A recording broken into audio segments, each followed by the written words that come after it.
Beautiful, isn't it? Well, let me tell you a secret.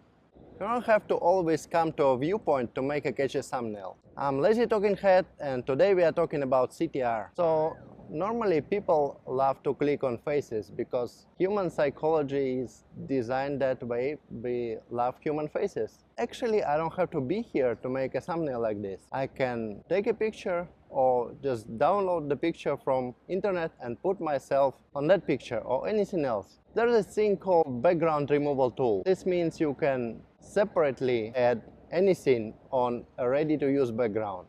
Believe it or not, for my first YouTube channel that got monetized, I was crazy about locations like this. For every new video, I was changing locations. I couldn't let my viewer see the same scene. Recording something just in a room was unacceptable for me. It turned out viewers don't care.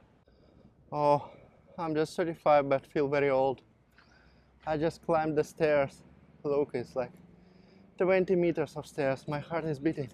I used to run like this. Like these people. I used to run on this hill when I was a bit younger. So while I'm exercising hiking, let's talk about CTR or click-through rate of your thumbnails and go a bit in depth. So if you started studying the topic, every big YouTuber will tell you CTR is king. If people don't click on a preview, they will never get a chance to see the video. That's actually a deep idea. Part of it is true, but I've seen videos with ugly previews that got millions of views. I've seen videos with good previews that got none of views. I've seen channels that doing previews in same style, and some videos are getting like hundreds of thousands of views, but some videos are getting 100 times less. This means that we cannot predict the algorithm behavior. We can only do our best. And how to do our best with thumbnails? Let's analyze. So first thing you probably heard is just try any thumbnail, go to your analytics and see click-through rate. If it's below a certain percentage, then you screwed up. Mostly people talk about 7%, 8%, 10%, depends on the creator. But what they rarely talk about is that different sources where your viewers came from provide different click-through rate. For example, external. This means traffic that came outside YouTube. If you posted your video, let's say on your Facebook page, and 10 of your friends came to watch this video and none of the viewers came from YouTube, do you think you will have 100% click-through rate because it's 10 out of 10 people watch this? No, it will be 0. Many dogs are sick here in Thailand. It's very sad. A lot of parasites live in this climate. Look at this dog. They don't live very long because they are not healthy. But some people come and bring food. Some dogs survive, some dogs don't survive. Rarely you will see a 100% healthy dog. But anyway, we cannot do anything about it. We have to move on. And I personally have to conquer that stairs. So as I explained in one of my previous videos, if your channel is small, you will get garbage traffic.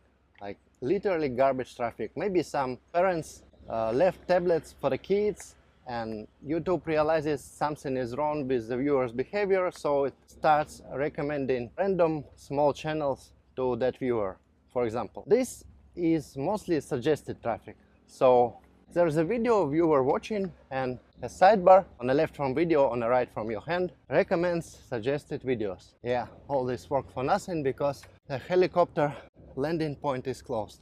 But we gotta do it the sneaky way and just get in, because the helicopter landing spot is open from another way anyway. So when you are getting that garbage traffic, it's actually a good sign, because YouTube started testing your videos, your channel, for promoting to a bigger interested audience in the future.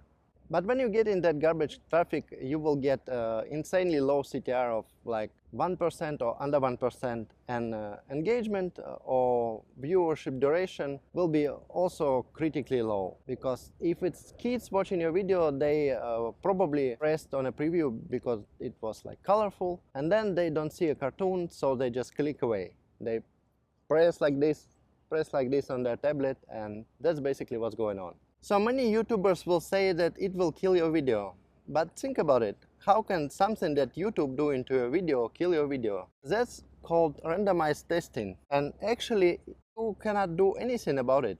You cannot prevent YouTube from showing your videos to whoever it is showing them to. Like I'm showing you these dogs and you are watching my video to find out about CTR, and there's nothing you can do about it. You cannot avoid watching dogs if you are interested in understanding YouTube thumbnails. Another interesting source of views is search. And actually small channels should aim for search.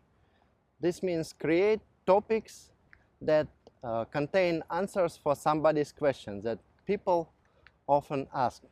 The sun is going down, so I have to speed it up. So if your videos are getting low CTR from search, you have to check what keywords people are using. Sometimes these keywords are not really aligned with the topic of your video. That happens. But if people input keywords to YouTube search bar that your video is supposed to answer and they click and the click-through rate is like okay, but engagement is low, this means your video is not answering their question, or you took too much time to beat around the bush like I'm doing right now.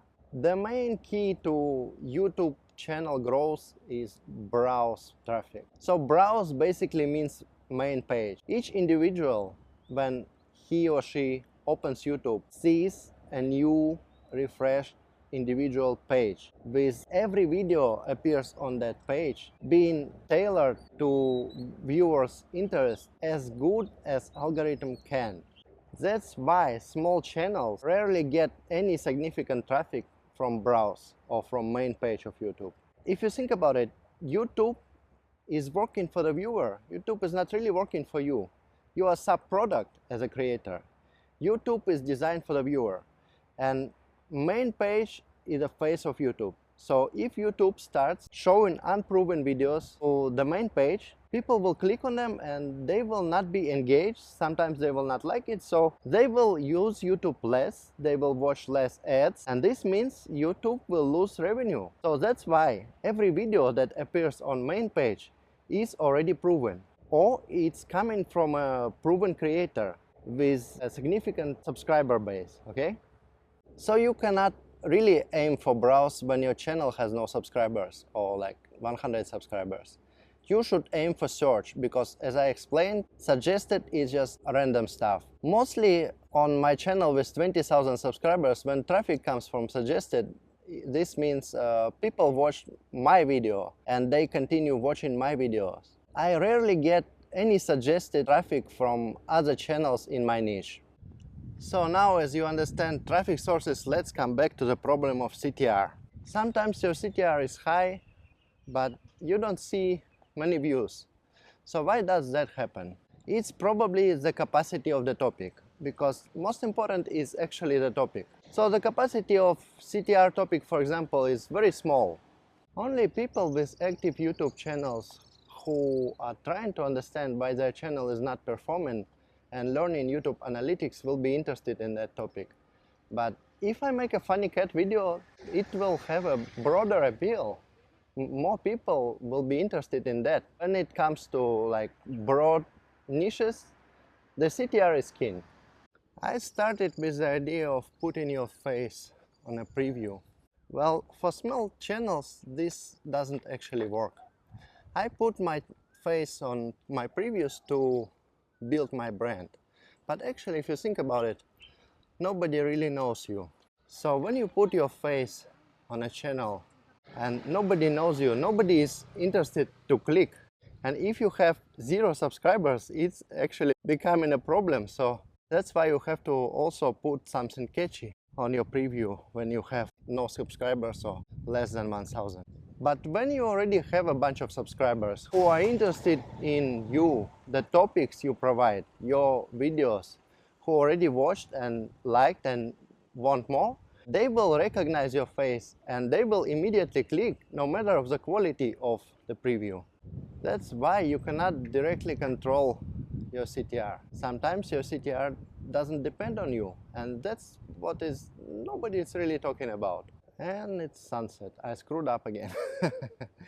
So there are 3 techniques of what you can put to your thumbnail. First is something unrelated of what's going on in the video. The frame that you put on a thumbnail cannot be found anywhere in a video. And it's actually a tactic of catchy thumbnails that many creators in faceless niches use. So for example, animals niche. They will cut one animal from background, put another animal, and they will mix them together.